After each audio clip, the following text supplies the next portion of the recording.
orang ngalengit 50.000 ge ya Allah coba cenah ieu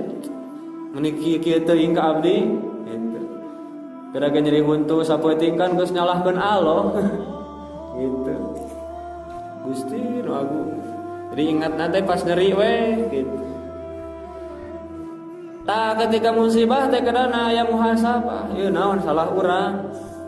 salah umat Islam nu aya di urang naon sehingga kadituna bakal jadi mahabbah jalmi-jalmi anu kenging musibah jalmi-jalmi anu kenging bencana di mana-mana ayeuna tok taroskeun sateu acana teu apaleun bakal katibaan musibah lamun mah apaleun mah bakal nyaringkah ti heula bakal disalametkeun heula harta bandana nya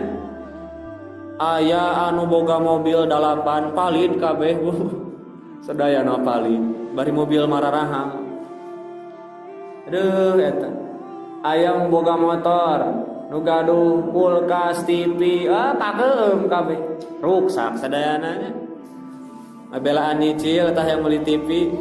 pas geus lunas banjir datang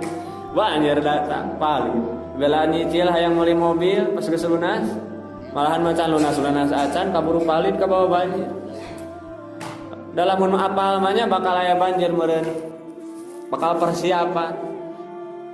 ciri loba korban teh kusabab aranjeuna teu apal berarti urang apal moal isuk bakal salamet bu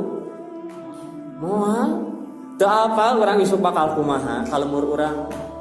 atawa lamun urang salamet diri urang we anu tumiba ka diri urang teterang urang naon nu bakal tumiba ka diri urang boboraah sabulan 2 bulan kapayun sataun 2 tahun kapayun enjing sajam deui samenit deui urang teu apa bakal pikumahaeun atuh kumargi kitu kumaha Allah miwarang teras-terasan persiapan